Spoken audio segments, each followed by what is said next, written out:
Mr. Speaker, the President's Cabinet.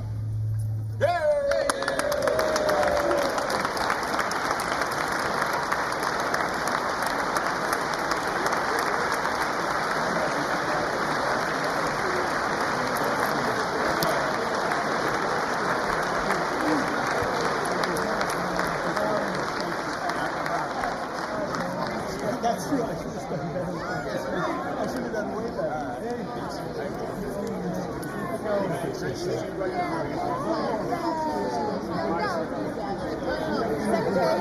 can't wait to connect with you. You have so much more. Yes.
Mr. Speaker, the President of the United States.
Thank you.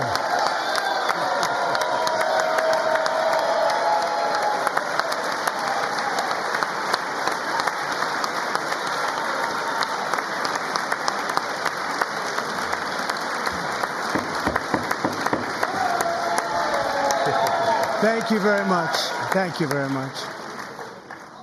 It's a great honor. Thank you very much.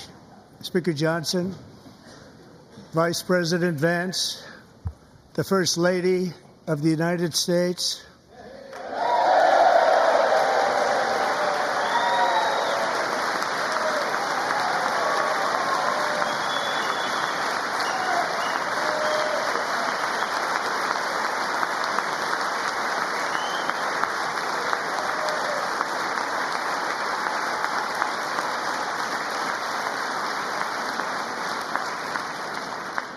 members of the United States Congress, thank you very much. And to my fellow citizens, America is back.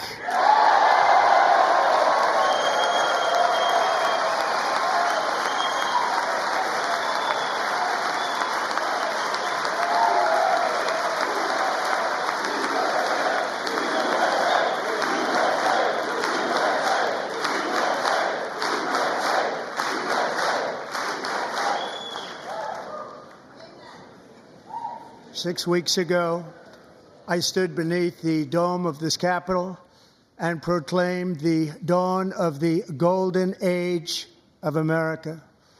From that moment on, it has been nothing but swift and unrelenting action to usher in the greatest and most successful era in the history of our country.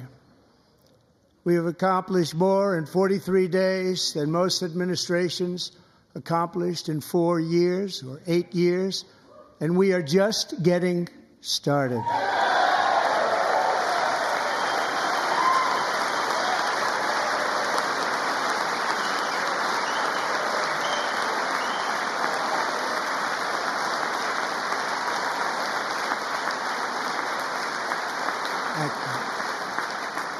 I return to this chamber tonight to report that America's momentum is back, our spirit is back, our pride is back, our confidence is back, and the American dream is surging bigger and better than ever before.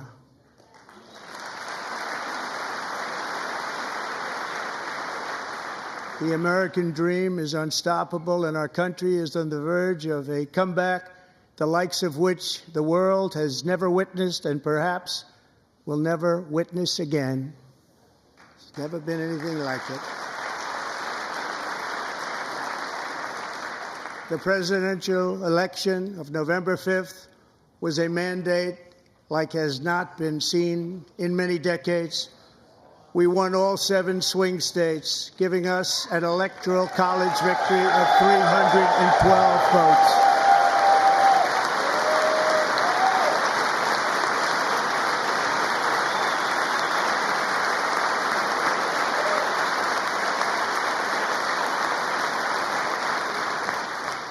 We won the popular vote by big numbers and won counties in our country.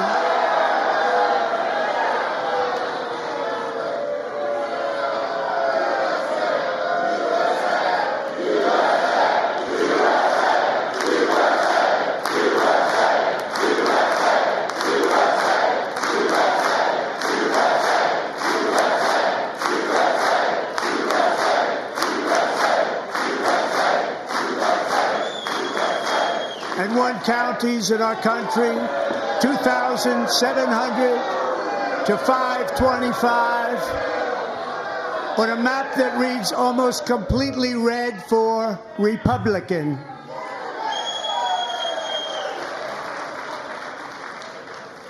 Now, for the first time in modern history, more Americans believe that our country is headed in the right direction than the wrong direction. In fact, it's an astonishing record, 27-point swing, the most ever.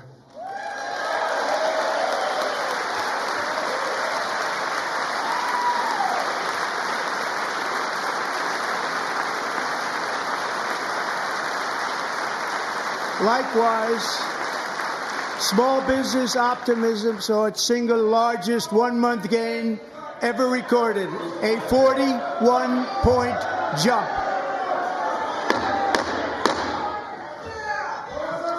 Members are directed to uphold and maintain decorum in the House and to cease any further disruptions. That's your warning.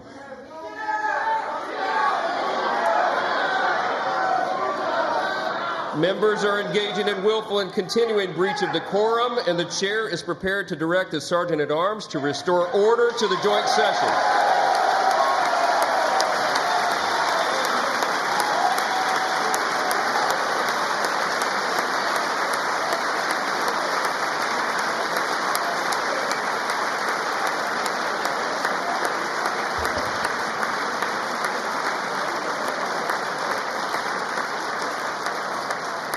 Mr. Green, take your seat. Take your seat, sir. Take your seat. Finding that members continue to engage in willful and concerted disruption of proper decorum, the chair now directs the Sergeant-at-Arms to restore order.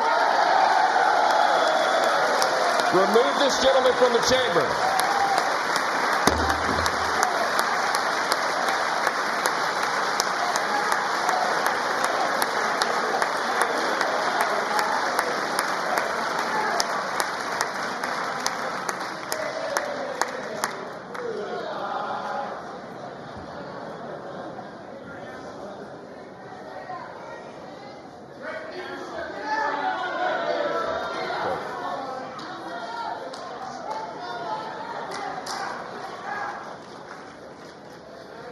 Members are directed to uphold and maintain decorum in the House. Mr. President, you continue. Thank you. Over the past 6 weeks, I have signed nearly 100 executive orders and taken more than 400 executive actions, a record, to restore common sense, safety, optimism, and wealth all across our wonderful land. The people elected me to do the job, and I'm doing it.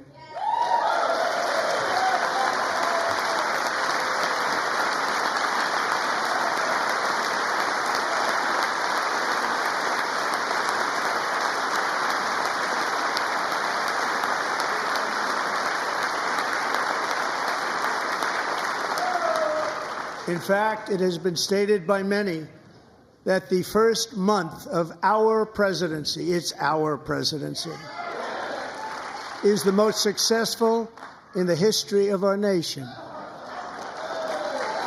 By many.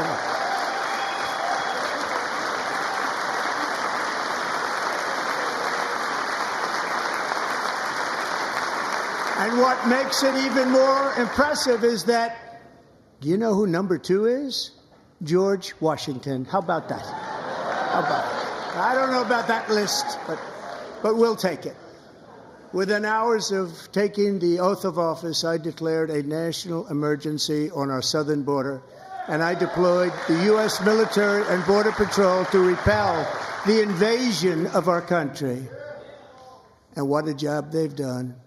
As a result, illegal border crossings last month were by far the lowest ever recorded, ever.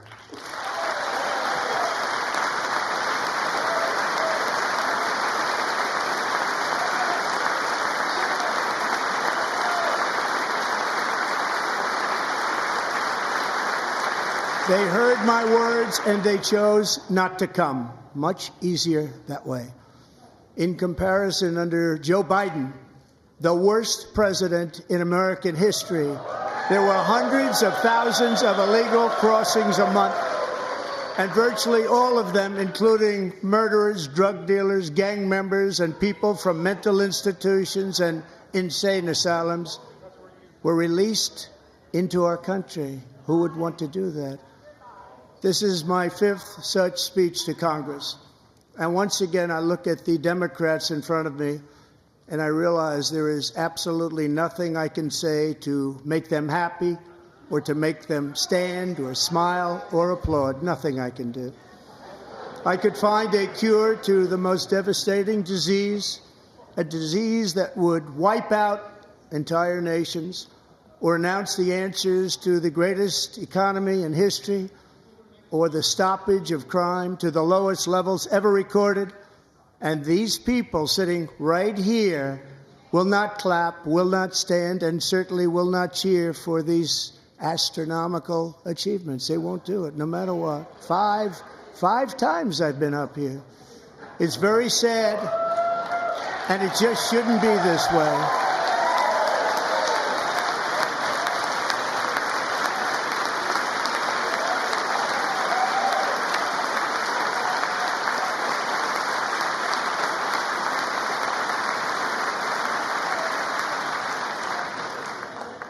So Democrats sitting before me, for just this one night, why not join us in celebrating so many incredible wins for America? For the good of our nation, let's work together and let's truly make America great again.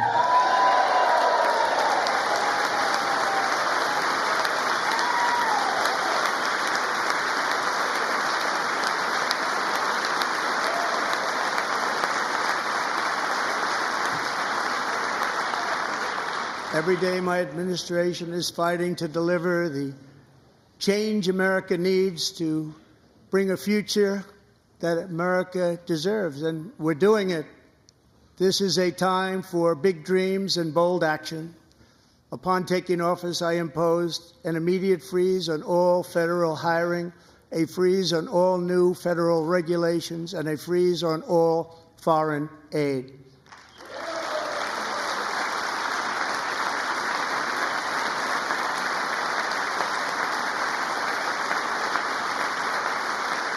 I terminated the ridiculous Green New Scam. I withdrew from the unfair Paris Climate Accord, which was costing us trillions of dollars that other countries were not paying. I withdrew from the corrupt World Health Organization.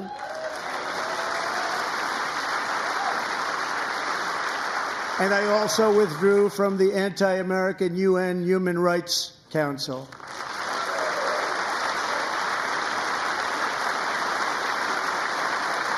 We ended all of Biden's environmental restrictions that were making our country far less safe and totally unaffordable.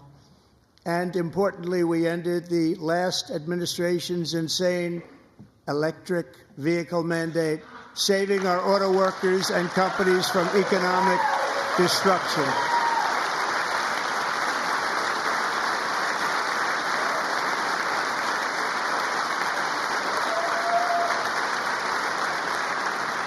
To unshackle our economy, I have directed that for every one new regulation, 10 old regulations must be eliminated, just like I did in my very successful first term.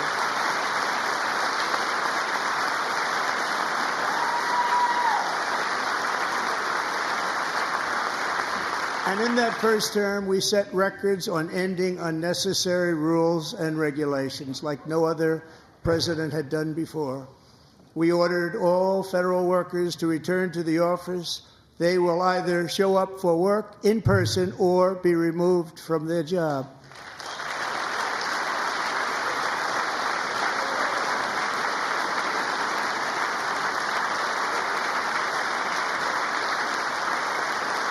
And we have ended weaponized government where, as an example, a sitting president is allowed to viciously prosecute his political opponent, like me. How did that work out? Not too good. Not too good.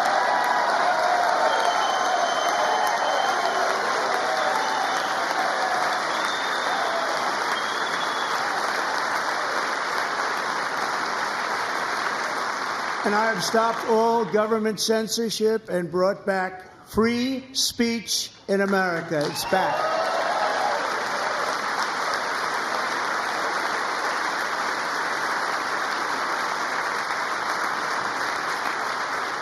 And 2 days ago, I signed an order making English the official language of the United States of America.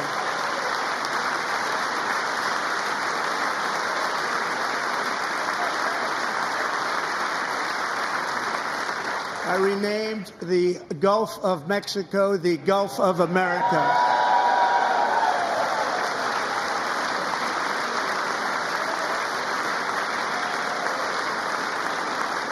And likewise, I renamed, for a great president, William McKinley, Mount McKinley again. Beautiful Alaska. We love Alaska. We've ended the tyranny of so-called diversity, equity, and inclusion policies all across the entire federal government and indeed the private sector and our military.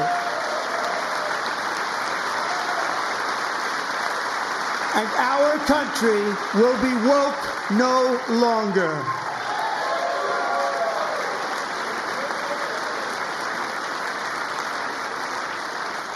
We believe that whether you are a doctor, an accountant, a lawyer, or an air traffic controller, you should be hired and promoted based on skill and competence, not race or gender. Very important.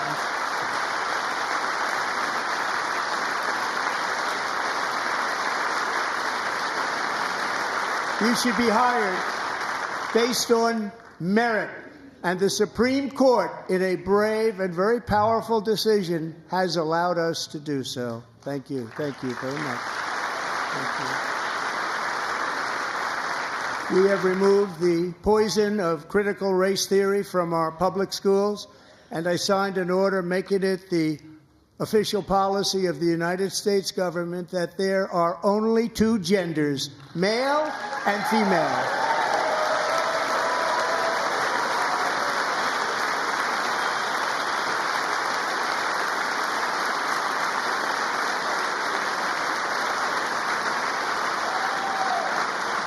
I also signed an executive order to ban men from playing in women's sports.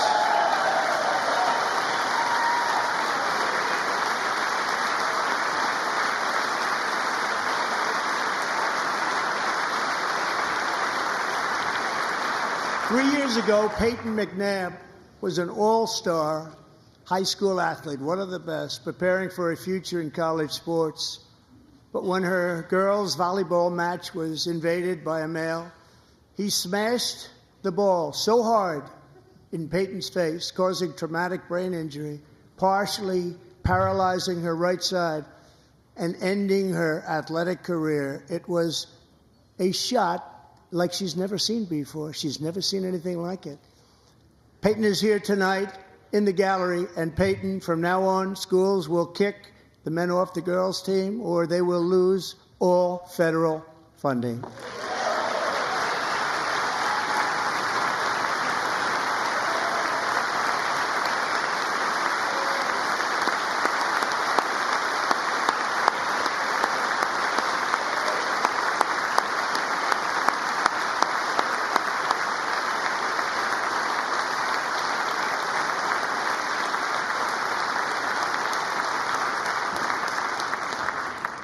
And if you really want to see numbers, just take a look at what happened in the women's boxing, weightlifting, track and field, swimming, or cycling, where a male recently finished a long-distance race 5 hours and 14 minutes ahead of a woman for a new record by 5 hours. Broke the record by 5 hours. It's demeaning for women, and it's very bad for our country. We're not going to put up with it any longer.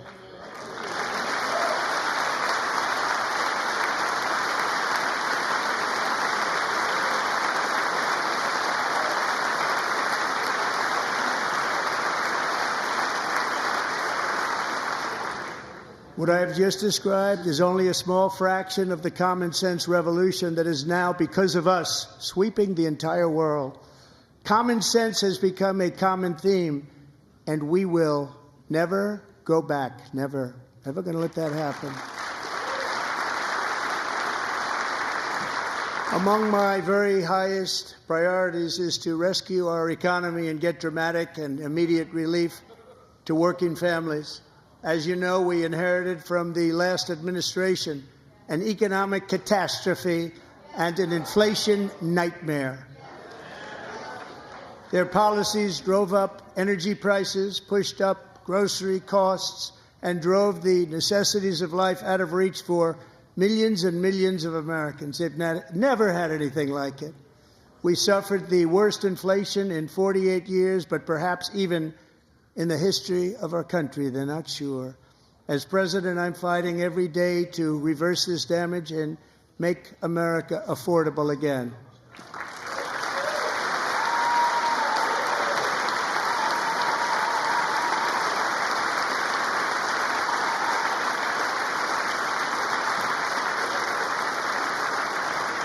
Joe Biden especially let the price of eggs get out of control. The egg price is out of control, and we're working hard to get it back down. Secretary, do a good job on that. You inherited a total mess from the previous administration. Do a good job.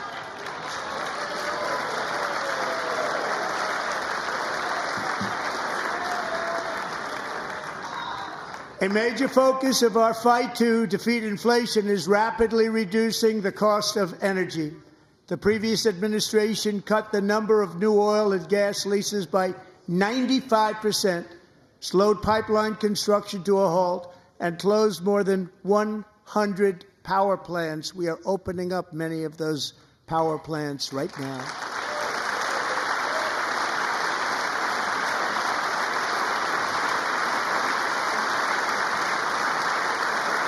And frankly, we have never seen anything like it. That's why on my first day in office, I declared a national energy emergency. As you've heard me say many times, we have more liquid gold under our feet than any nation on earth, and by far. And now I fully authorize the most talented team ever assembled to go and get it. It's called Drill, Baby, Drill.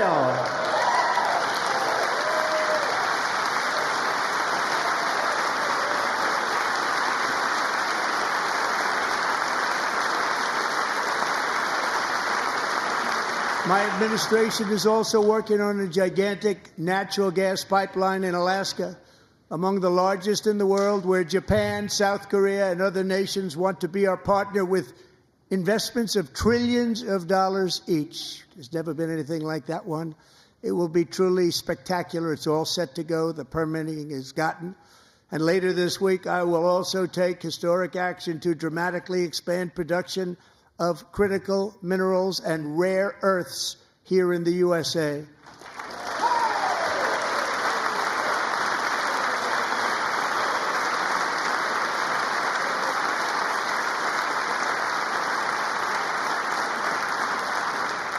To further combat inflation, we will not only be reducing the cost of energy, but will be ending the flagrant waste of taxpayer dollars.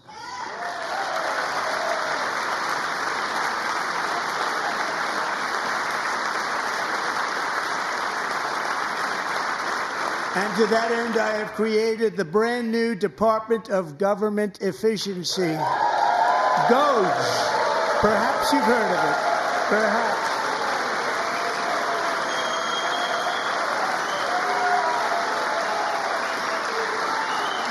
Which is headed by Elon Musk, who is in the gallery tonight.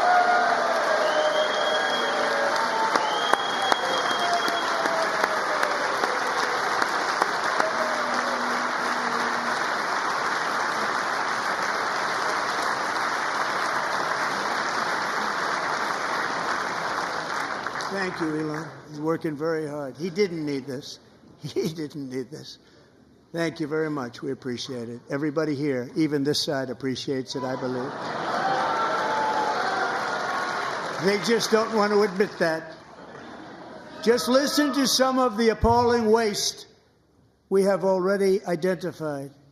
$22 billion from HHS to provide free housing and cars for illegal aliens. $45 million for diversity, equity, and inclusion scholarships in Burma. $40 million to improve the social and economic inclusion of sedentary migrants. Nobody knows what that is. $8 million to promote LGBTQI+ in the African nation of Lesotho, which nobody has ever heard of. $60 million for indigenous peoples and Afro-Colombian empowerment in Central America. $60 million. $8 million for making mice transgender. This is real. $32 million for a left-wing propaganda operation in Moldova. $10 million for male circumcision in Mozambique. $20 million for the Arab Sesame Street in the Middle East. It's a program. $20 million for a program. $1.9 billion to recently created Decarbonization of Homes Committee, headed up, and we know she's involved. Just at the last moment, the money was passed over by a woman named Stacey Abrams. Have you ever heard of her? A $3.5 million consulting contract for lavish fish monitoring. $1.5 million for voter confidence in Liberia. $14 million for social cohesion in Mali. $59 million for illegal alien hotel rooms in New York City. He's a real estate developer. He's done very well. $250,000 to increase vegan local climate action innovation in Zambia. $42 million for social and behavior change in Uganda. $14 million for improving public procurement in Serbia. $47 million for improving learning outcomes in Asia. Asia's doing very well with learning. I don't know what we're doing. We should use it ourselves. And $101 million for DEI contracts at the Department of Education. The most ever paid, nothing even like it. Under the Trump administration, all of these scams, and they're far worse, but I didn't think it was appropriate to talk about them. They're so bad. Many more have been found out and exposed and swiftly terminated by a group of very intelligent, mostly young people, headed up by Elon, and we appreciate it. We found hundreds of billions of dollars of fraud.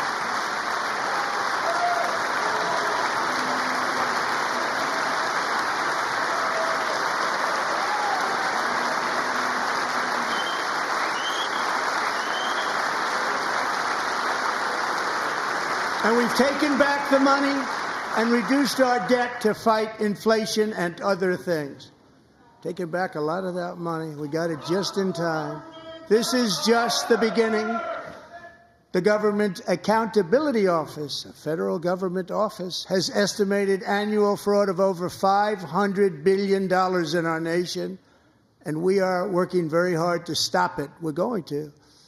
We're also identifying shocking levels of incompetence and probable fraud in the Social Security program for our seniors, and that our seniors and people that we love rely on.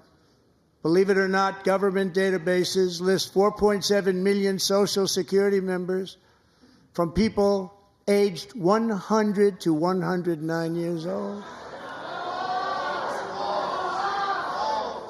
It lists 3.6 million people from ages 110 to 119. I don't know any of them. I know some people that are rather elderly, but not quite that elderly. 3.47 million people from ages 120 to 129. 3.9 million people from ages 130 to 139. 3.5 million people from ages 140 to 149. And money is being paid to many of them, and we're searching right now. In fact, Pam, good luck. Good luck. You're going to find it. But a lot of money is paid out to people because it just keeps getting paid and nobody does, and it really hurts Social Security and hurts our country. 1.3 million people from ages 150 to 159, and over 130,000 people, according to the Social Security databases, are age over 160 years old. We have a healthier country than I thought, Bobby.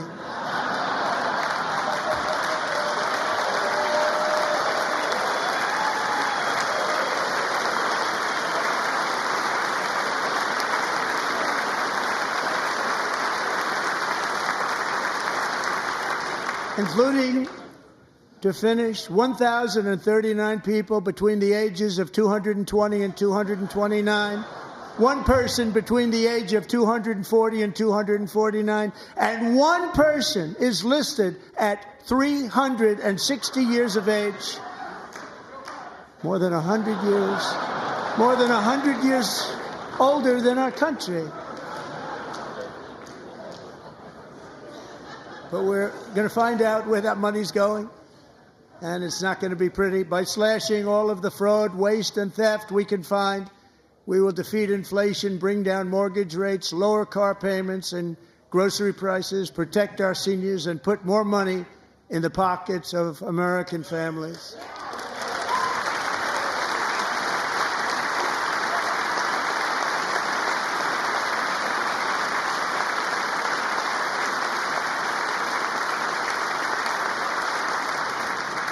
And today, interest rates took a beautiful drop, big, beautiful drop. It's about time. And in the near future, I want to do what has not been done in 24 years, balance the federal budget. We're going to balance it.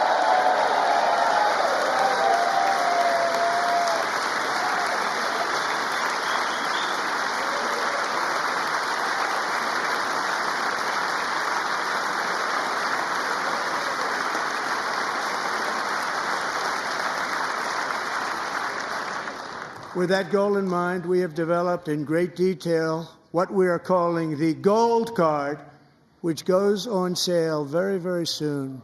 For $5 million, we will allow the most successful job-creating people from all over the world to buy a path to U.S. citizenship. It's like the green card, but better and more sophisticated. And these people will have to pay tax in our country. They won't have to pay tax from where they came. The money that they've made, you wouldn't want to do that, but they have to pay tax, create jobs. They'll also be taking people out of colleges and paying for them so that we can keep them in our country instead of having them being forced out.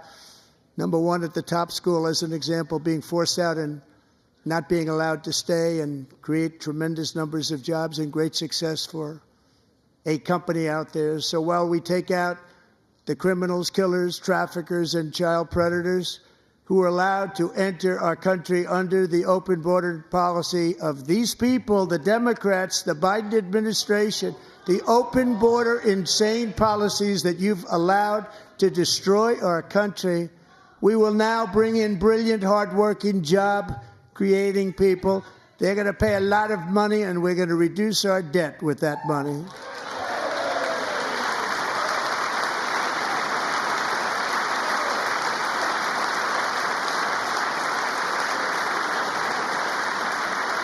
Americans have given us a mandate for bold and profound change. For nearly 100 years, the federal bureaucracy has grown until it has crushed our freedoms, ballooned our deficits, and held back America's potential in every possible way.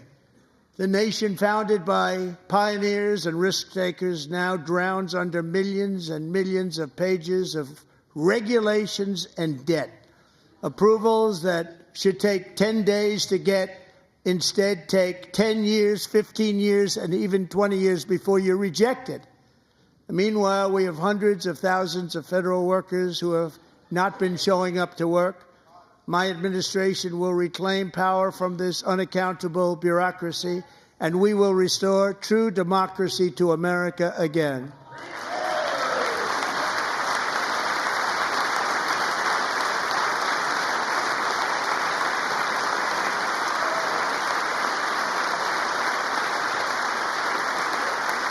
any federal bureaucrat who resists this change will be removed from office immediately. Because we are draining the swamp. It's very simple. And the days of rule by unelected bureaucrats are over.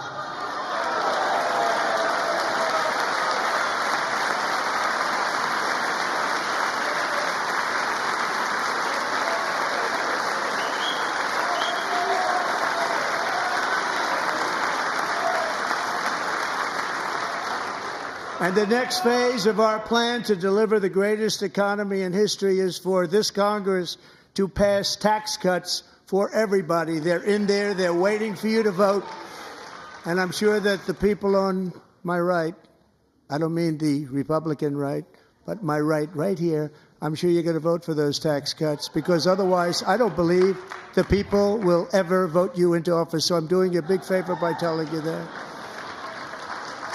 But I know this group is going to be voting for the tax.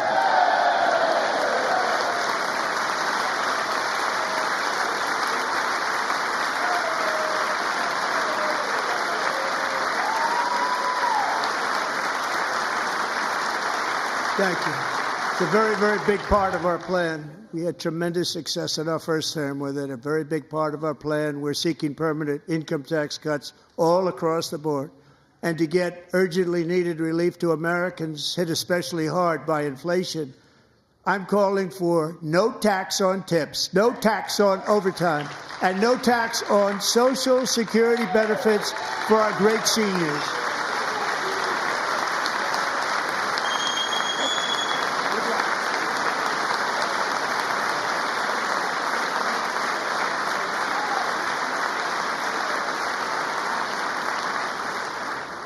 And I also want to make interest payments on car loans tax deductible, but only if the car is made in America.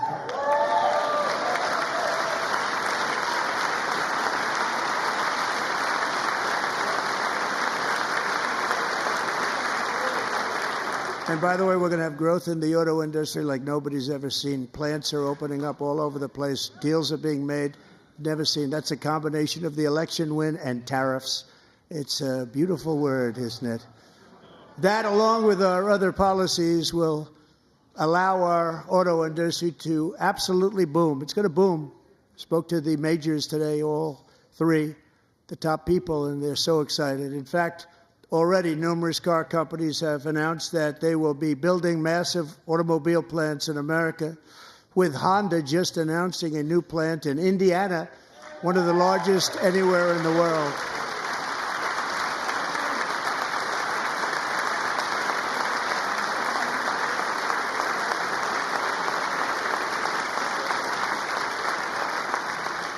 And this has taken place since our great victory on November 5th, a date which will hopefully go down as one of the most important in the history of our country.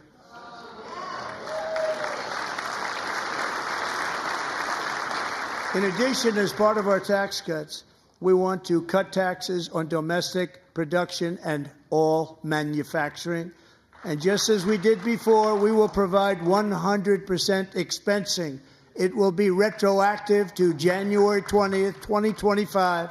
And it was one of the main reasons why our tax cuts were so successful in our first term, giving us the most successful economy in the history of our country. First term. We had a great first term.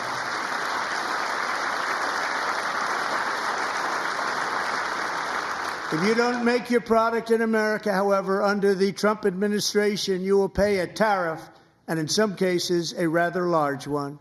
Other countries have used tariffs against us for decades, and now it's our turn to start using them against those other countries. On average, the European Union, China, Brazil, India, Mexico, and Canada, have you heard of them? And countless other nations charge us tremendously higher tariffs than we charge them. It's very unfair. India charges us auto tariffs higher than 100%. China's average tariff on our products is twice what we charge them. And South Korea's average tariff is 4 times higher. Think of that, 4 times higher. And we give so much help militarily and in so many other ways to South Korea. But that's what happens. This is happening by friend and foe. This system is not fair to the United States and never was. And so on April 2nd, I wanted to make it April 1st, but I didn't want to be accused of April Fool's Day. That's not just one day was cost us a lot of money. But we're going to do it in April. I'm a very superstitious person. April 2nd, reciprocal tariffs kick in. And whatever they tariff us, other countries, we will tariff them. That's reciprocal, back and forth. Whatever they tax us, we will tax them. If they do non-monetary tariffs to keep us out of their market, then we will do non-monetary barriers to keep them out of our market. There's a lot of that, too. They don't even allow us in their market. We will take in trillions and trillions of dollars and create jobs like we have never seen before. I did it with China, and I did it with others, and the Biden administration couldn't do anything about it because there was so much money they couldn't do anything about it. We have been ripped off for decades by nearly every country on earth, and we will not let that happen any longer.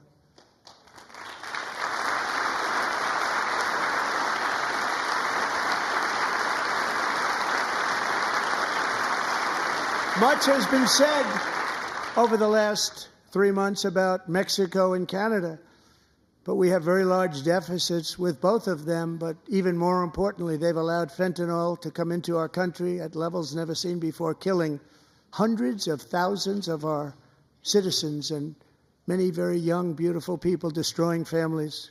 Nobody's ever seen anything like it. They are, in effect, receiving subsidies of hundreds of billions of dollars. We pay subsidies to Canada and to Mexico of hundreds of billions of dollars, and the United States will not be doing that any longer. We're not going to do it any longer.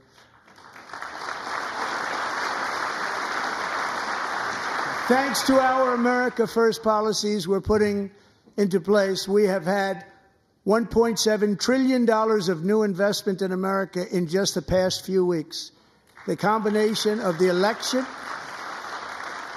and our economic policies that people of SoftBank, one of the most brilliant anywhere in the world, announced a $200 billion investment. OpenAI and Oracle, Larry Ellison, announced $500 billion investment, which they wouldn't have done if Kamala had won. Apple announced $500 billion investment. Tim Cook called me. He said, I cannot spend it fast enough. It's going to be much higher than that, I believe. They'll be building their plants here instead of in China. And just yesterday, Taiwan Semiconductor, the biggest in the world, most powerful in the world, has a tremendous amount, 97% of the market, announced a $165 billion investment to build the most powerful chips on earth right here in the USA.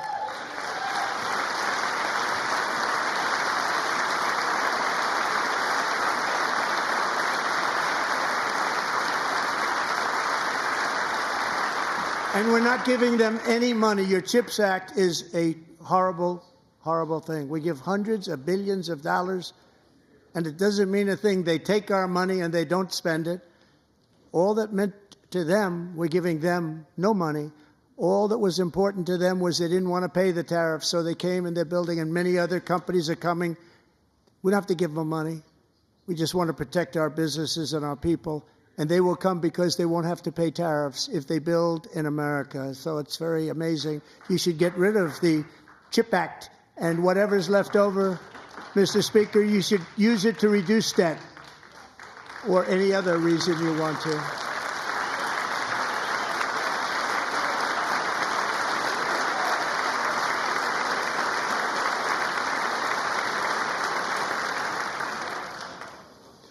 Our new trade policy will also be great for the American farmer. I love the farmer,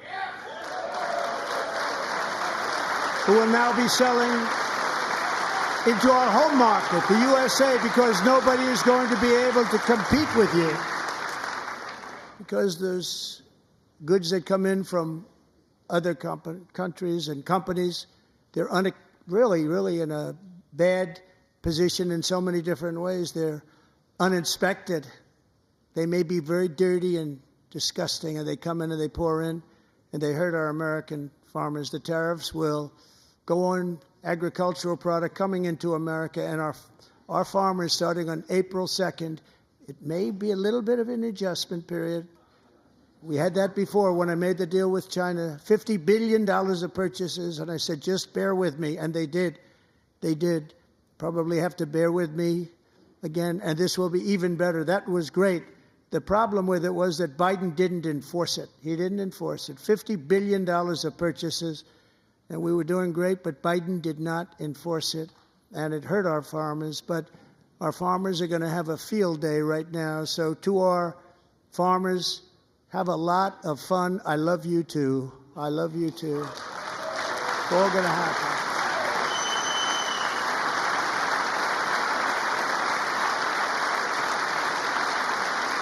And I have also imposed a 25% tariff on foreign aluminum, copper, lumber, and steel, because if we don't have, as an example, steel and lots of other things, we don't have a military, and frankly, we just won't have a country very long. Here today is a proud American steelworker, fantastic person from Decatur, Alabama, Jeff Denard. Has been working at the same steel plant for 27 years in a job that has allowed him to serve as the captain of his local volunteer fire department, raise 7 children with his beautiful wife, Nicole, and over the years provide a loving home for more than 40 foster children. So great, Jeff.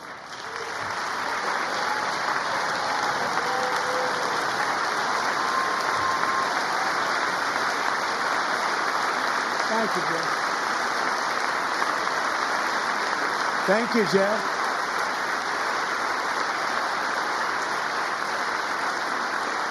Stories like Jeff's remind us that tariffs are not just about protecting American jobs. They're about protecting the soul of our country. Tariffs are about making America rich again and making America great again, and it's happening, and it will happen rather quickly. There'll be a little disturbance, but we're okay with that. It won't be much. No, you're not. Oh. And look where Biden took us, very low, the lowest we've ever been. Jeff, I want to thank you very much. And I also want to recognize another person who has devoted herself to foster care community. She works so hard on it. A very loving person, our magnificent First Lady of the United States.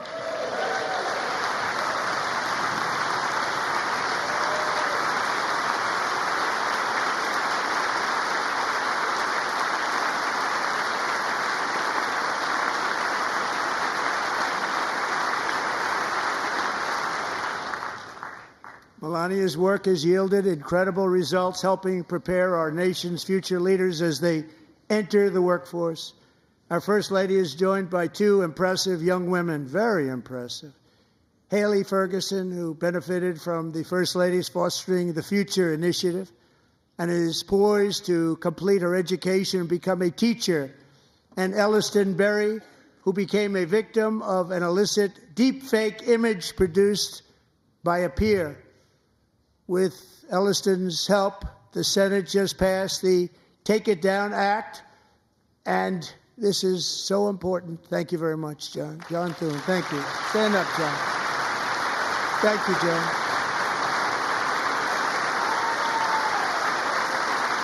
Thank you all very much.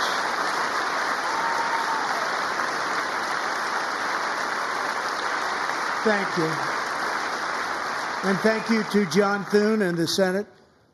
Great job. To criminalize the publication of such images online is a terrible, terrible thing. And once it passes the House, I look forward to signing that bill into law. Thank you. And I'm going to use that bill for myself, too, if you don't mind.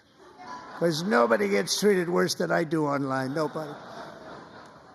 That's great. Thank you very much to the Senate. Thank you. But if we truly care about protecting Americans' children, no step is more crucial than securing America's borders. Over the past 4 years, 21 million people poured into the United States. Many of them were murderers, human traffickers, gang members, and other criminals from the streets of dangerous cities all throughout the world.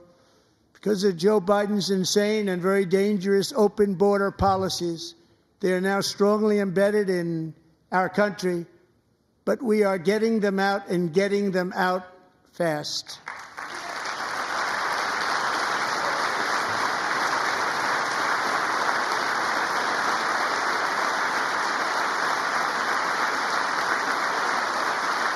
And I want to thank Tom Homan and Christy. I want to thank you and Paul of Border Patrol. I want to thank you. What a job they've all done. Everybody, Border Patrol, ICE, law enforcement in general is incredible. We have to take care of our law enforcement. Have to.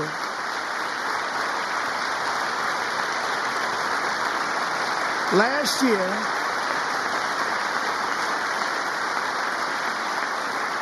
a brilliant 22-year-old nursing student named Laken Riley, the best in her class, admired by everybody, went out for a jog on the campus of the University of Georgia. That morning, Laken was viciously attacked, assaulted, beaten, brutalized, and horrifically murdered. Laken was stolen from us by a savage illegal alien gang member who was arrested while trespassing across Biden's open southern border and then set loose into the United States under the heartless policies of that failed administration. It was indeed a failed administration. He had then been arrested and released in a Democrat-run sanctuary city, a disaster, before ending the life of this beautiful young angel. With us this evening are Laken's beloved mother, Allison, and her sister, Lauren.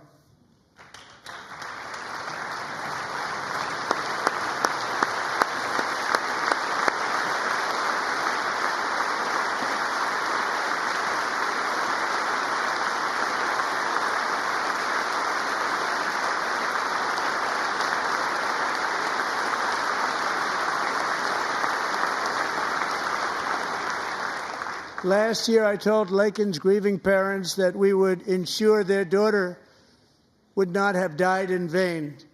That's why the very first bill I signed into law as your 47th president mandates the detention of all dangerous criminal aliens who threaten public safety. It's a very strong, powerful act.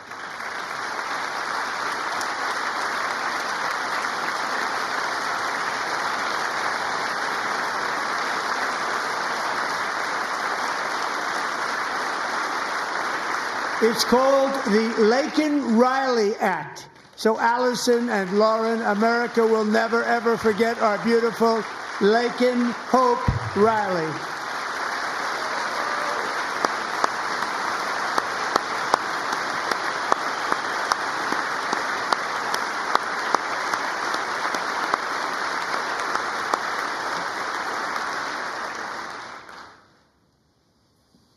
Thank you very much.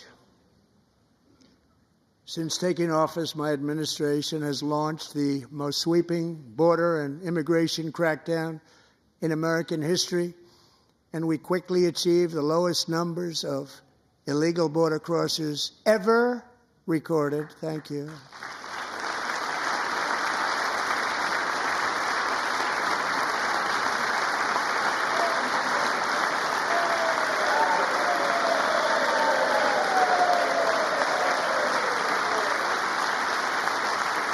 The media and our friends in the Democrat Party kept saying we needed new legislation. We must have legislation to secure the border. But it turned out that all we really needed was a new president.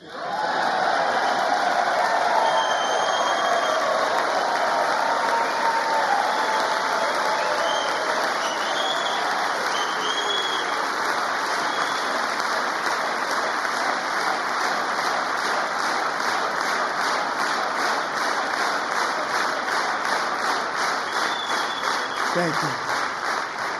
Joe Biden didn't just open our borders, he flew illegal aliens over them to overwhelm our schools, hospitals, and communities throughout the country. Entire towns like Aurora, Colorado, and Springfield, Ohio, buckled under the weight of the migrant occupation and corruption like nobody's ever seen before. Beautiful towns destroyed. Now, just as I promised in my inaugural address, we are achieving the great liberation of America.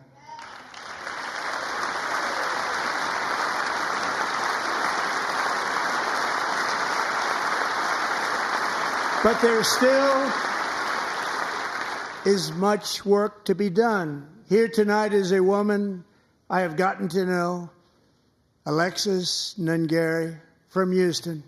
Wonderful woman. Last June, Alexis's 12-year-old daughter, her precious Jocelyn, walked to a nearby convenience store. She was kidnapped, tied up, assaulted for 2 hours under a bridge, and horrifically murdered. Arrested and charged with this heinous crime are 2 illegal alien monsters from Venezuela, released into America by the last administration through their ridiculous open border. The death of this beautiful 12-year-old girl and the agony of her mother and family touched our entire nation greatly. Alexis, I promised that we would always remember your daughter, your magnificent daughter, and earlier tonight, I signed an order keeping my word to you. One thing I have learned about Jocelyn is that she loved animals so much. She loved nature. Across Galveston Bay, from where Jocelyn lived in Houston, you will find a magnificent national wildlife refuge, a pristine, peaceful, 34,000-acre sanctuary for all of God's creatures on the edge of the Gulf of America. Alexis, moments ago, I formally renamed that refuge in loving memory of your beautiful daughter, Jocelyn. So, Mr. Vice President, if you would, may I have the order?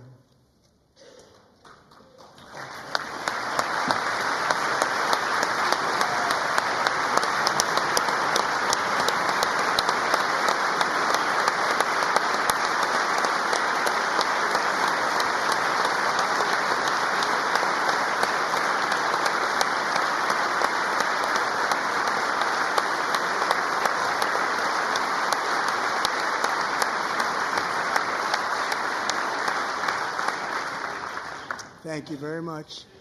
All 3 savages charged with Jocelyn and Lakin's murders were members of the Venezuelan prison gang, the toughest gang, they say, in the world, known as Tren de Aragua. 2 weeks ago, I officially designated this gang, along with MS-13 and the bloodthirsty Mexican drug cartels, as foreign terrorist organizations.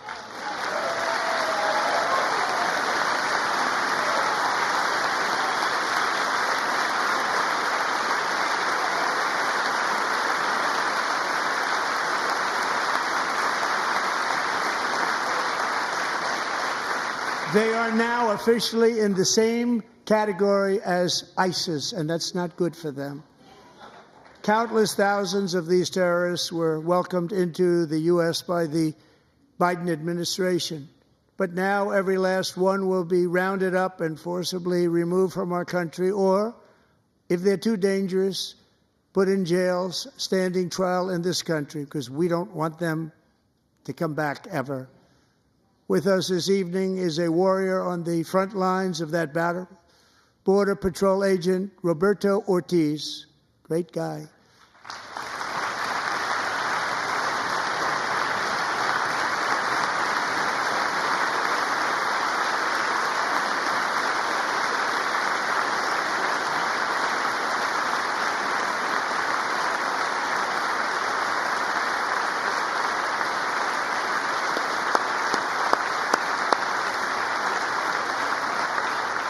In January, Roberto and another agent were patrolling by the Rio Grande near an area known as Cartel Island. Doesn't sound too nice to me. When heavily armed gunmen started shooting at them. Roberto saw that his partner was totally exposed, at great danger, and he leapt into action, returning fire and providing crucial seconds for his fellow agent to seek safety, just barely.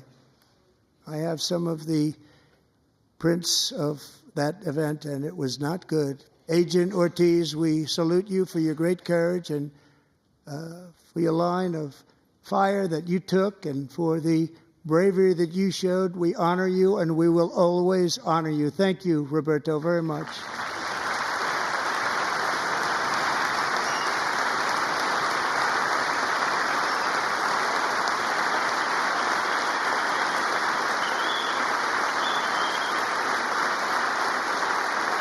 Thank you, Roberto.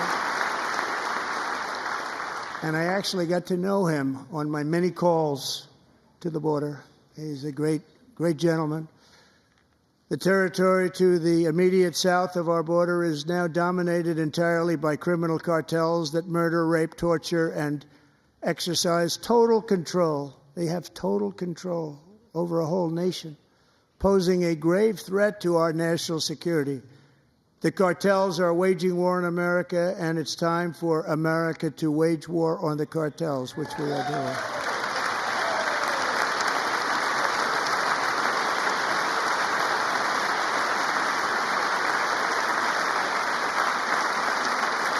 Five nights ago, Mexican authorities, because of our tariff policies being imposed on them, think of this, handed over to us 29 of the biggest cartel leaders in their country. That has never happened before. They want to make us happy. First time ever. But we need Mexico and Canada to do much more than they've done, and they have to stop the fentanyl and drugs pouring into the USA. They're going to stop it. I have sent Congress a detailed funding request laying out exactly how we will eliminate these threats to protect our homeland and complete the largest deportation operation in American history, larger even than current record holder President Dwight D. Eisenhower, a moderate man, but someone who believed very strongly in borders. Americans expect Congress to send me this funding without delay so I can sign it into law. So, Mr. Speaker, John Thune, both of you, I hope you're going to be able to do that, Mr. Speaker. Thank you. Mr. Leader, thank you. Thank you very much. And let's get it to me. I'll sign it so fast, you won't even believe it.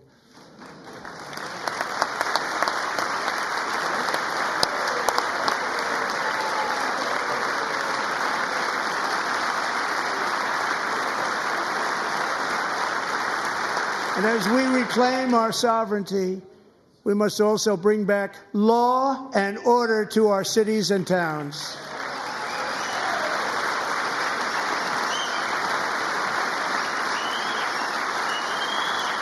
In recent years, our justice system has been turned upside down by radical left lunatics.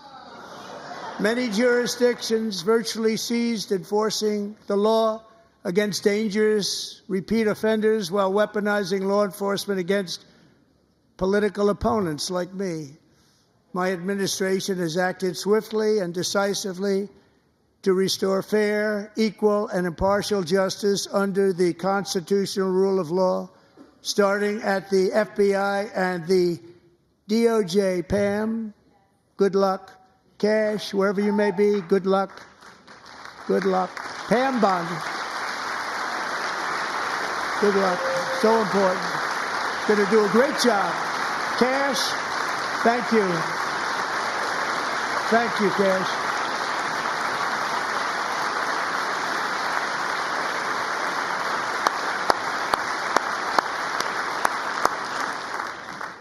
They've already started very strong. They're going to do a fantastic job. You're going to be very proud of them. We're also once again giving our police officers the support, protection, and respect they so dearly deserve. They have to get it. They have such a hard, dangerous job, but we're going to make it less dangerous. The problem is the bad guys don't respect the law, but they're starting to respect it, and they soon will respect it. This also includes our great fire departments throughout the country. Our firemen and women are unbelievable people, and we'll never forget them. And besides that, they voted for me in record numbers, so I have no choice.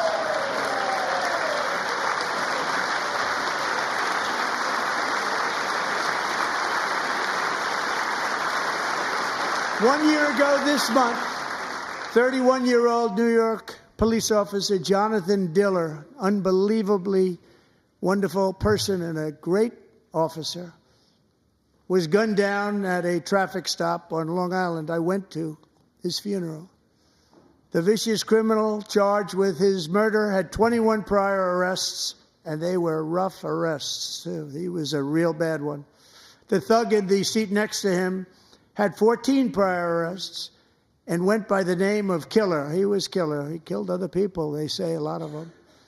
I attended Officer Diller's service, and when I met his wife and one-year-old son, Ryan, it was very inspirational, actually. His widow's name is Stephanie, and she is here tonight. Stephanie, thank you very much, Stephanie. Thank you very much.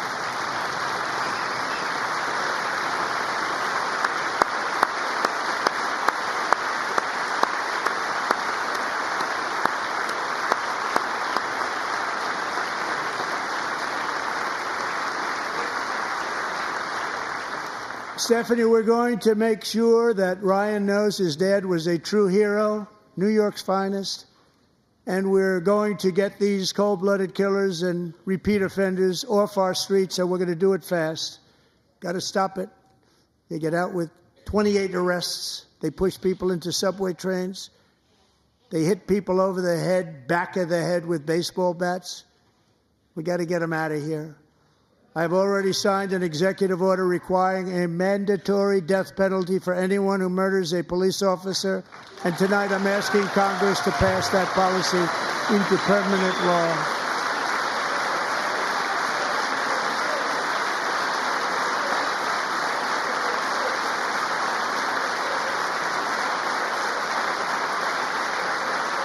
I'm also asking for a new crime bill getting tough on repeat offenders while enhancing protections for America's police officers so they can do their jobs without fear of their lives being totally destroyed. They don't want to be killed. We're not going to let them be killed. Joining us in the gallery tonight is a young man who truly loves our police.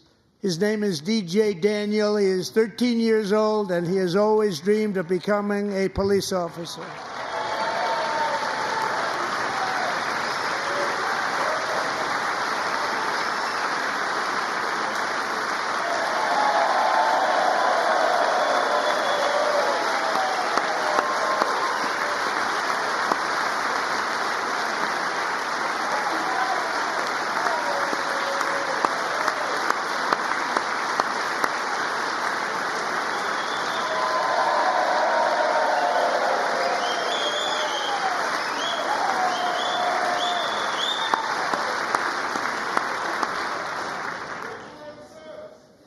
But in 2018, DJ was diagnosed with brain cancer. The doctors gave him 5 months at most to live.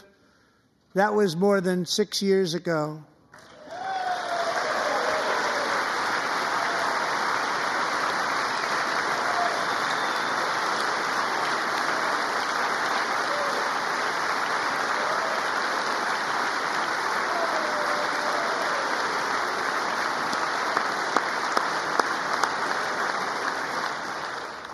Since that time, DJ and his dad have been on a quest to make his dream come true, and DJ has been sworn in as an honorary law enforcement officer, actually a number of times. The police love him, the police departments love him.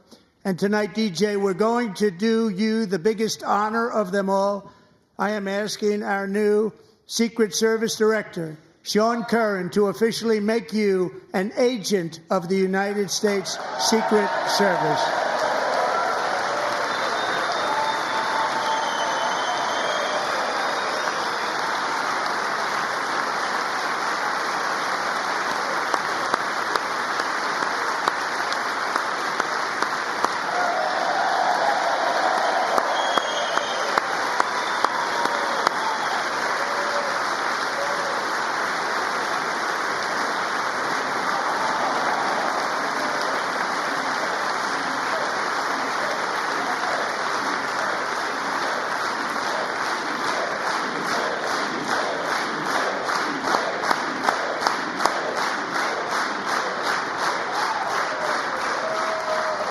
Thank you, DJ.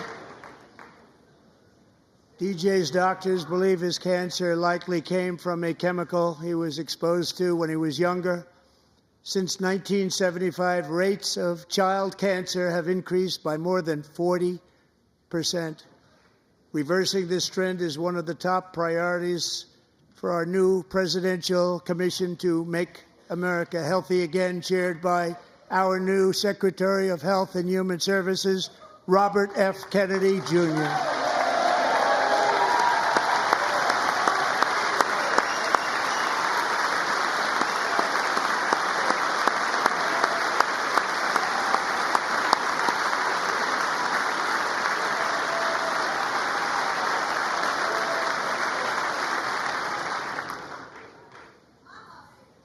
With the name Kennedy, you would have thought everybody over here would have been cheering.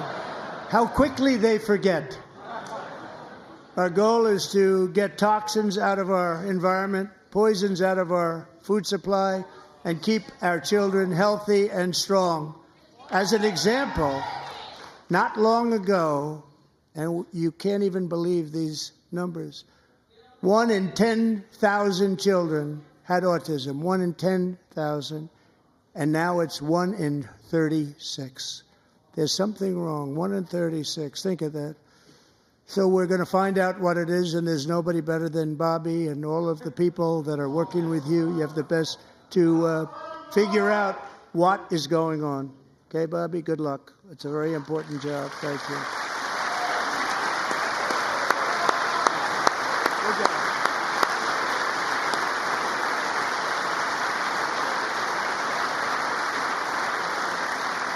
Thank you.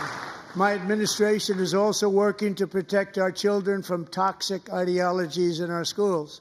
A few years ago, January Littlejohn and her husband discovered that their daughter's school had secretly socially transitioned their 13-year-old little girl. Teachers and administrators conspired to deceive January and her husband while encouraging her daughter to use a new name and pronouns. They, them pronoun, actually, all without telling January, who is here tonight and is now a courageous advocate against this form of child abuse. January, thank you. Thank you. Thank you very much.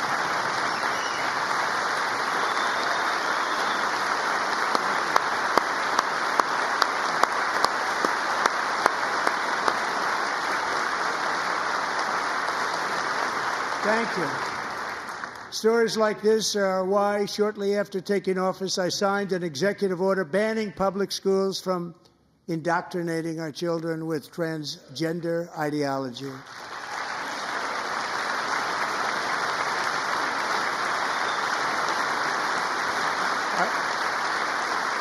I also signed an order to cut off all taxpayer funding to any institution that engages in the sexual mutilation of our youth.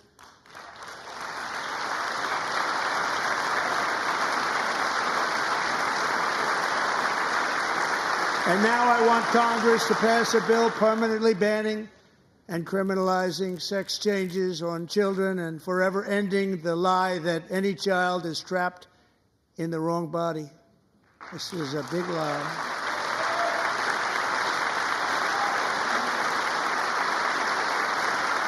And our message to every child in America is that you are perfect exactly the way God made you.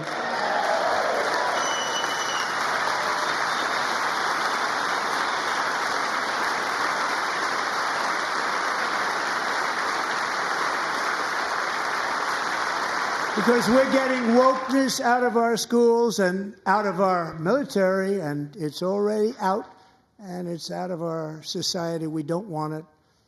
Wokeness is trouble. Wokeness is bad. It's gone. It's gone. And we feel so much better for it, don't we? Don't we feel better?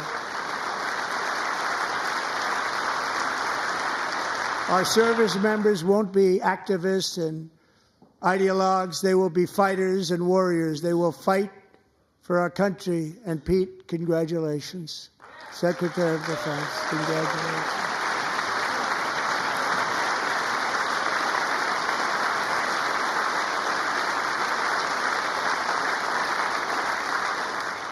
And he's not big into the woke movement, I can tell you. I know him well. I am pleased to report that in January, the U.S. Army had its single best recruiting month in 15 years, and that all armed services are having among the best recruiting results ever in the history of our services. What a difference.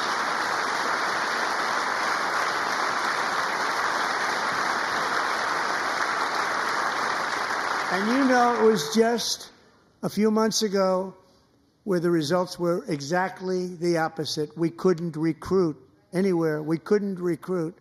Now we're having the best results just about that we've ever had. What a tremendous turnaround. It's really a beautiful thing to see. People love our country again. It's very simple. They love our country, and they love being in our military again. So it's a great thing, and thank you very much. Great job. Thank you.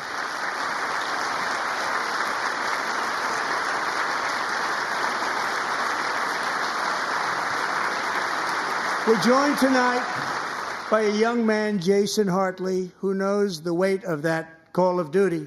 Jason's father, grandfather, and great-grandfather all wore the uniform.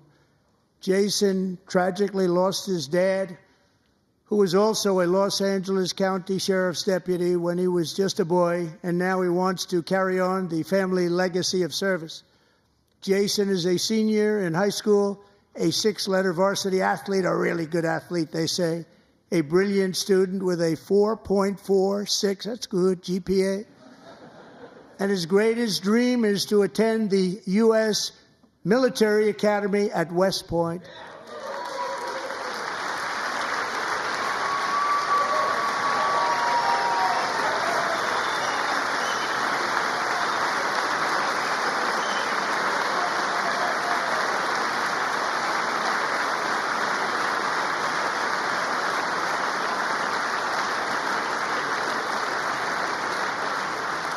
And Jason, that's a very big deal getting in. That's a hard one to get into. But I'm pleased to inform you that your application has been accepted. You will soon be joining the Corps of Cadets.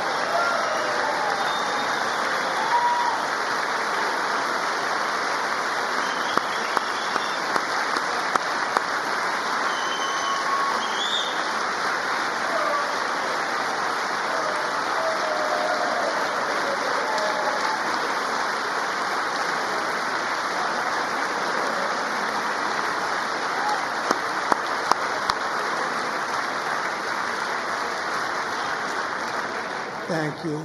Jason, you're going to be on the long gray line, Jason. As Commander-in-Chief, my focus is on building the most powerful military of the future. As a first step, I'm asking Congress to fund a state-of-the-art Golden Dome missile defense shield to protect our homeland, all made in the USA.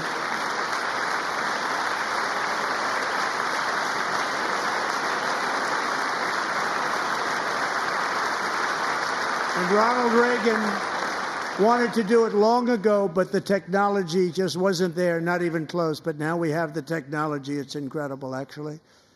And other places, they have it. Israel has it. Other places have it.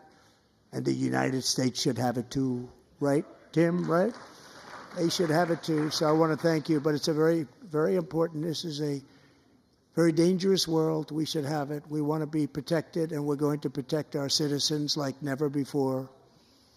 To boost our defense industrial base, we are also going to resurrect the American shipbuilding industry, including commercial shipbuilding and military shipbuilding.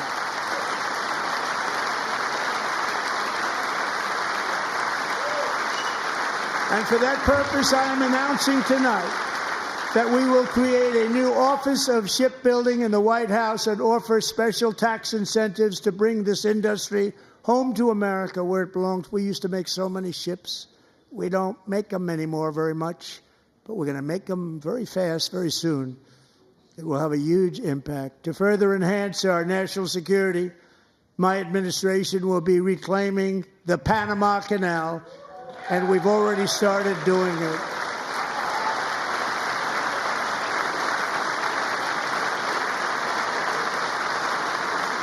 Just today, a large American company announced they are buying both ports around the Panama Canal and lots of other things having to do with the Panama Canal and a couple of other canals. The Panama Canal was built by Americans for Americans, not for others, but others could use it. But it was built at tremendous cost of American blood and treasure. 38,000 workers died building the Panama Canal. They died of malaria. They died of snake bites and mosquitoes. Not a nice place to work. They paid them very highly to go there, knowing there was a 25% chance that they would die. The most expensive project also that was ever built in our country's history, if you bring it up to modern day costs. It was given away by the Carter administration for $1, but that agreement has been violated very severely.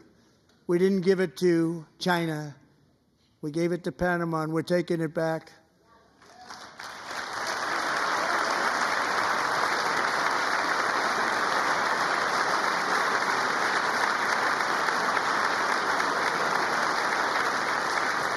And we have Marco Rubio in charge. Good luck, Marco.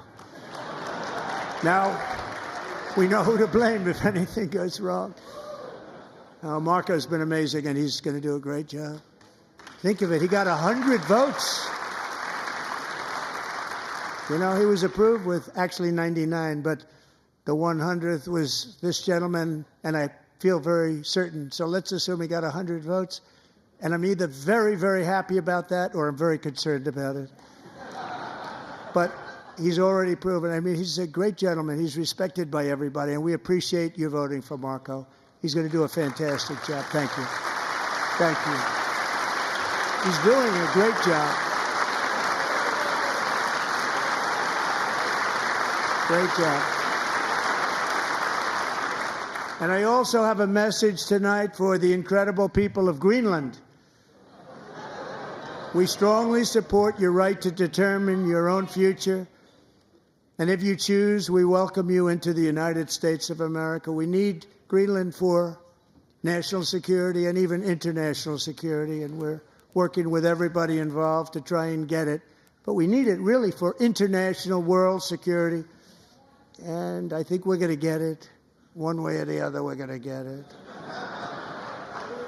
We will keep you safe. We will make you rich, and together we will take Greenland to heights like you have never thought possible before. It's a very small population, but very, very large piece of land and very, very important for military security. America is once again standing strong against the forces of radical Islamic terrorism.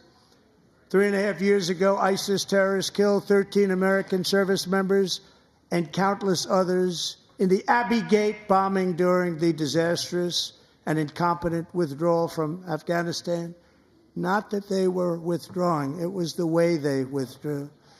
Perhaps the most embarrassing moment in the history of our country. Tonight, I am pleased to announce that we have just apprehended the top terrorist responsible for that atrocity, and he is right now on his way here to face the swift sword of American justice.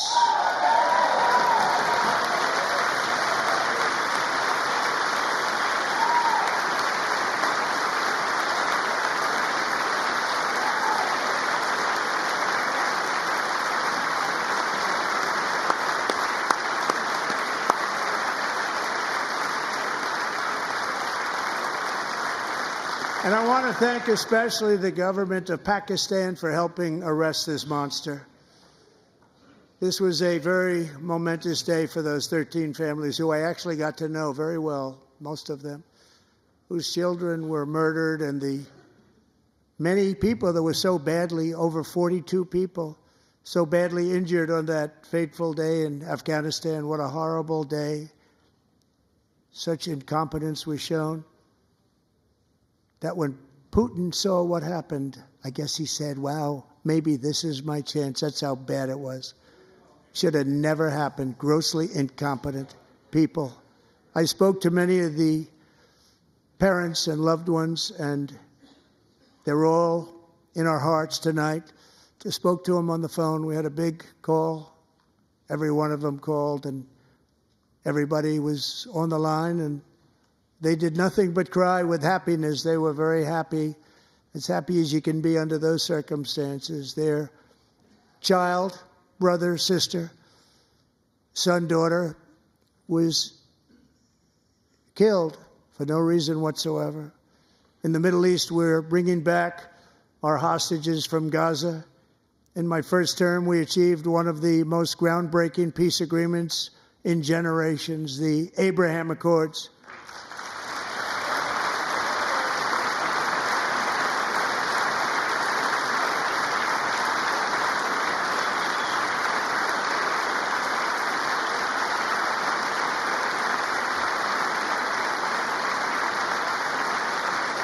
And now we're going to build on that foundation to create a more peaceful and prosperous future for the entire region. A lot of things are happening in the Middle East. People have been talking about that so much lately with everything going on with Ukraine and Russia.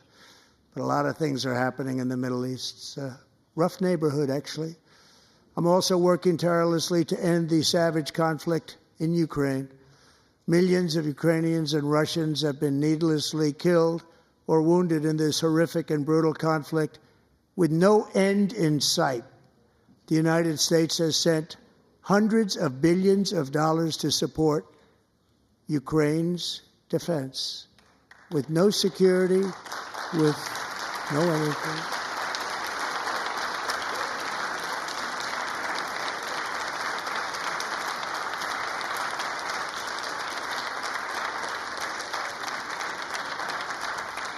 Do you want to keep it going for another 5 years?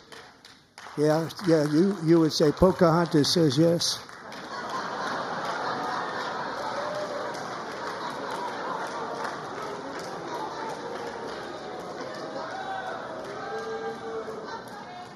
$2,000 people are being killed every single week. More than that. They're Russian young people. They're Ukrainian young people. They're not Americans. But I want it to stop. Meanwhile, Europe has sadly spent more money buying Russian oil and gas than they have spent on defending Ukraine, by far. Think of that. They've spent more buying Russian oil and gas than they have defending.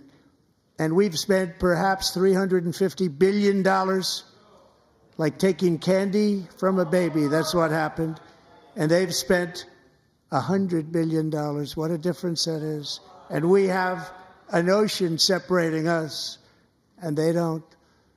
But we're getting along very well with them, and lots of good things are happening.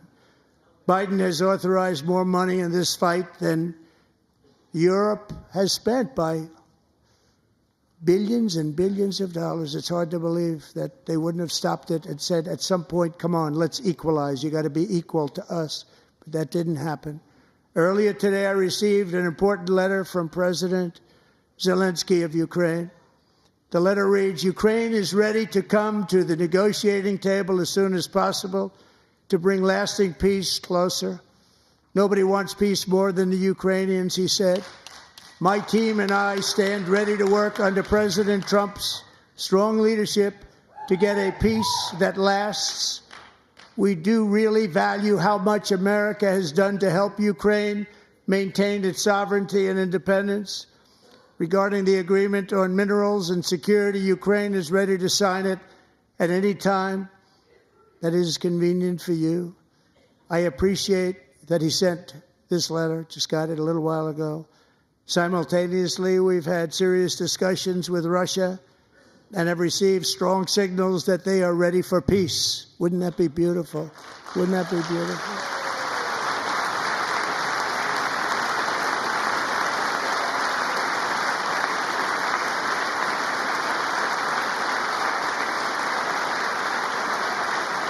Wouldn't that be beautiful?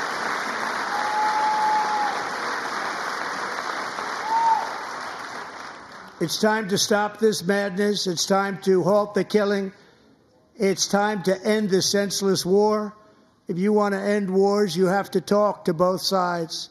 Nearly 4 years ago, amid rising tensions, a history teacher named Mark Fogel was detained in Russia and sentenced to 14 years in a penal colony. Rough stuff. The previous administration barely lifted a finger to help him. They knew he was innocent, but they had no idea where to begin. But last summer, I promised his 95-year-old mother, Malphine, that we would bring her boy safely back home. After 22 days in office, I did just that, and they are here tonight.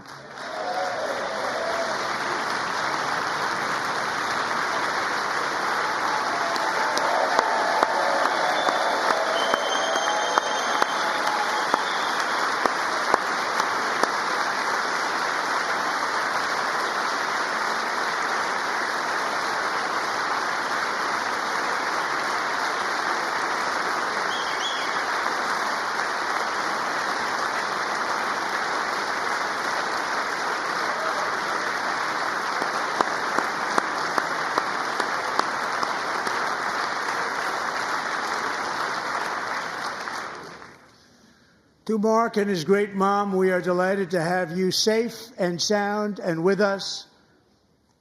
As fate would have it, Mark Fogel was born in a small rural town in Butler, Pennsylvania. Have you heard of it? Where his mother has lived for the past 78 years. I just happened to go there last July 13th for a rally. That was not pleasant. And that is where I met his beautiful mom right before I walked onto that stage. And I told her I would not forget what she said about her son. And I never did I? Never forgot.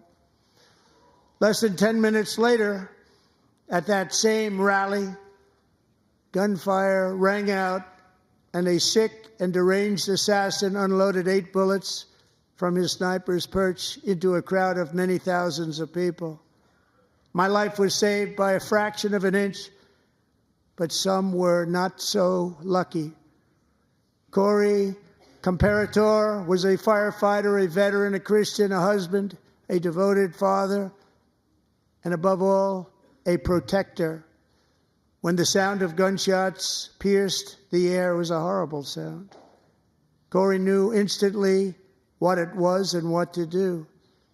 He threw himself on top of his wife and daughters and shielded them from the bullets with his own body. Corey was hit really hard. You know the story from there. He sacrificed his life to save theirs. 2 others, very fine people, were also seriously hit. But thankfully, with the help of 2 great country doctors, we thought they were gone and they were saved. So those doctors had great talent. We're joined by Corey's wife, Helen, who was his high school sweetheart, and their 2 beloved daughters, Allison and Kaylee. Thank you.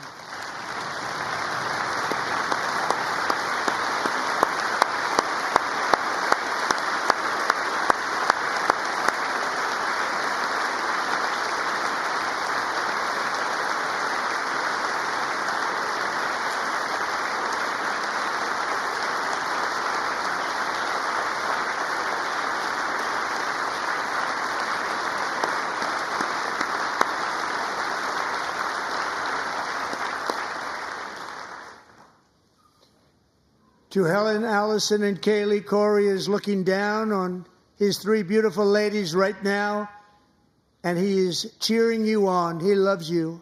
He is cheering you on. Corey was taken from us much too soon, but his destiny was to leave us all with a shining example of the selfless devotion of a true American patriot. It was love like Corey's that built our country, and it's love like Corey's that is going to make our country more majestic than ever before. I believe that my life was saved that day in Butler for a very good reason. I was saved by God to make America great again. I believe that. Thank you. Thank you.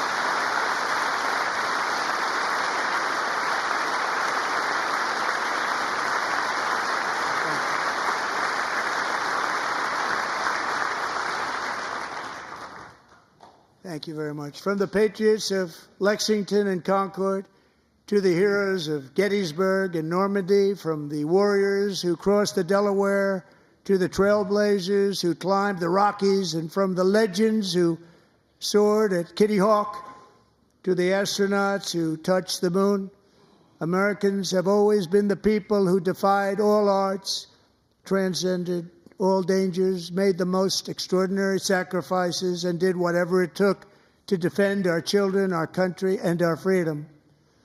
And as we have seen in this chamber tonight, that same strength, faith, love, and spirit is still alive and thriving in the hearts of the American people.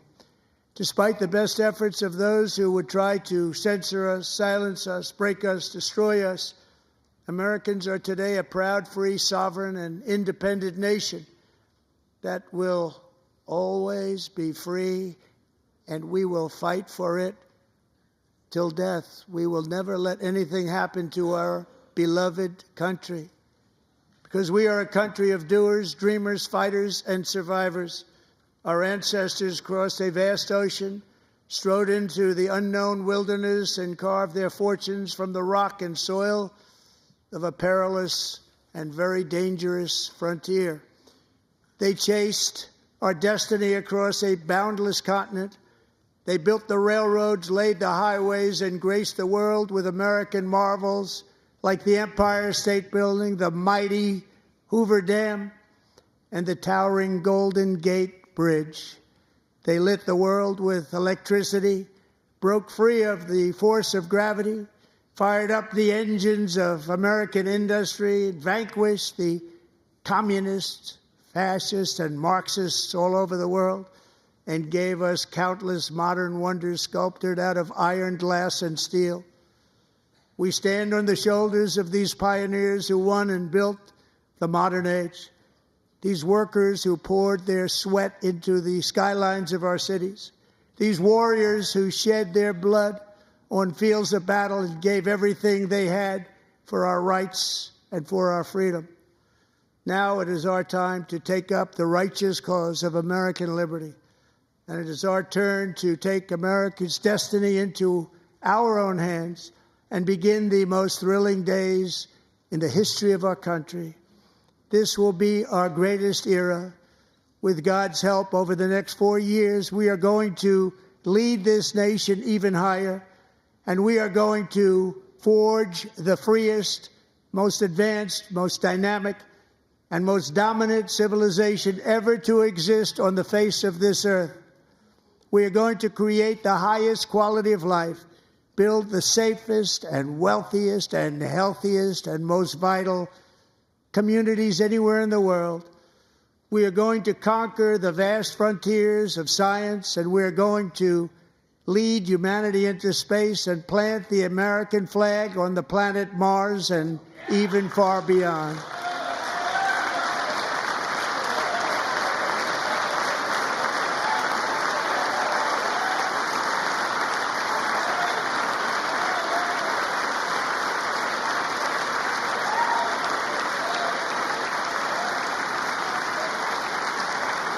And through it all, we are going to rediscover the unstoppable power of the American spirit. And we are going to renew unlimited promise of the American dream. Every single day, we will stand up and we will fight, fight, fight for the country our citizens believe in and for the country our people deserve.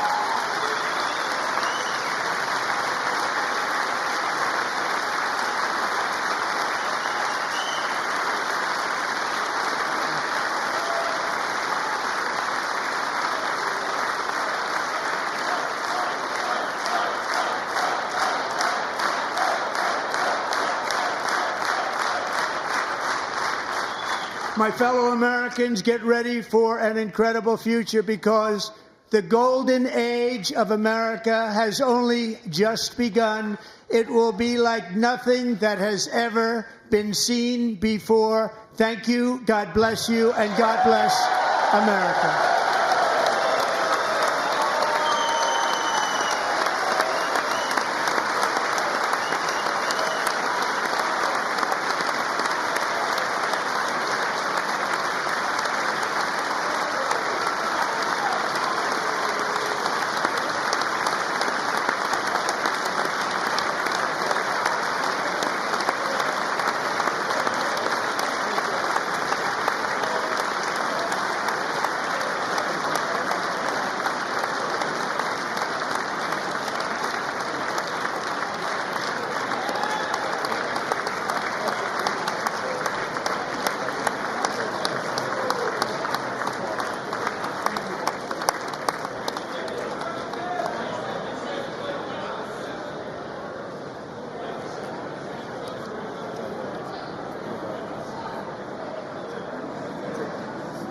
Thank you very much. Great job. Thank you. Great honor.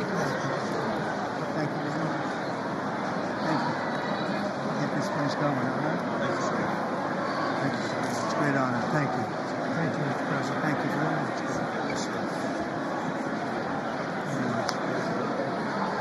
Thank you very much. Appreciate it. Thank you. I'll see you soon. Young people to love well, I'm trying to. Great guy. Thank you. Best to your family. Thank you. Thank you. Thank you very much. Appreciate it. Thank you again. Thank you again. Won't forget. So good. Yeah, it's good. So good, sir. Thank you. Best. Terrific, Mr. Really terrific. Really outstanding. Thank you. Thank you. Yes, sir. Thank you. Good job, Mr. President. Thanks. We got you. Great. President, one of your best speeches. Thanks again, Mr. President. Thank you, Mr. President. Thanks for the phone call last night, too. Absolutely. You know that. Thank you very much. I'll do it. Just give me these videos. I'm not going to get it. Sorry. Thank you, everybody. Great speech. Great speech. Thank you. Best speech ever. Yes. Good. Congratulations. Good job. Mr. President Roger Williams, thanks for the call. I love Roger Williams. Thank you. You don't have to introduce yourself. Mr. President. I know you better than you do, Roger. Thank you so much. My great baseball player. America Good is- job. Great job you're doing. America is back. Thank you so much, Welcome you Mr. back in President. Pennsylvania anytime, sir. They stood for. Thank you all. They stood for another country, not our country. That was phenomenal. It's sir. hard to believe, isn't it? That was fantastic, sir. That was Thank you very much. Thank you. quick selfie. Mr. President. Good job, Mr. President. Great job. Thank you so much. Great speech. Great speech. Yes, Mr. President, back in Pennsylvania. Oh, just pick up. I want to say absolutely. Good job, Mr. West Virginia loves you. Oh, good. How you doing? All right? Did you get a chance to shake his hand earlier? Do you want me to get a picture of you shaking his hand or anything? You're good. Thank you very much. Let's do violence. Thank you, darling. Sir, thank you. I love you. Best speech on the floor ever. Ever. Yeah, it was so good. Thank you. So good. Hey, you rocked it, Mr. President. We're with you. 100% crushed. Thank you. Really good. It was Congratulations. awesome. Yeah. Best speech ever. Thank you. Fantastic. Mr. President, that was a great speech. That was awesome. God bless you. It was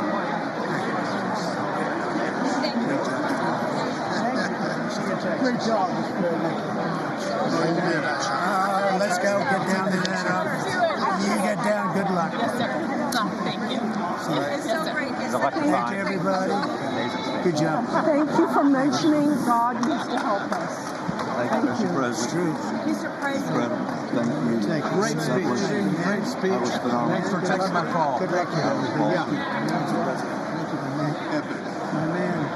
Thank you for standing You strong. really triggered those people. Tremendous, Mr. President. Thank Somebody you. did. Thank you so much. Thanks for the beneficial ownership in this week. That was Oh, a good yeah. one. Thanks for mentioning farmers. Well, we love our farmers. Thank you, man. Thank you, Mr. President. You earned this night. Thank you very much. Appreciate it. What time? Thank you, man. Proud of you. Thank you, Mr. President. Thank you so much. Thank you. Great again, Bradley. Thank you. Good for speaking here. I did indeed. You better believe it. Very well Good done, sir. endorsement. President, home run. Thank you very much. job. You killed it. Mr. President, Thank you, everybody. you did great. Thank you. Good job. Thank you. Great to see you. Slam dunk. You're doing good. Thank you, sir. You did amazing, per usual. Thank you. I'll see you. Thank you. Yes, sir. Thank you. Hey, cheese. Thank you. Love you, Mr. President. Yes. Thank you, everybody. Look at this beautiful New congressman from Eastern Washington. We've never met. Oh, Michael that's Baumgartner. good. I was one of Mike Leach's best friends. Oh, that's He thinks good. very Oh, highly Mike of you. was- oh, he was great. Tremendous. He was a great guy. Great What a speech. coach. Great. Thank you. Thank you very much. Just fifth Virginia. You did a great job. Yeah, thank you very much. Home run, Mr. President. Home run. Home run. Home run. That was a good day. President, good to see you, sir. Good job. Good job. Thank you very much. Looking good. Look at him. I need to talk to you about some buildings, some public buildings. You let me know. I will. Thank you, sir. Mr. President. Gus, great to see you.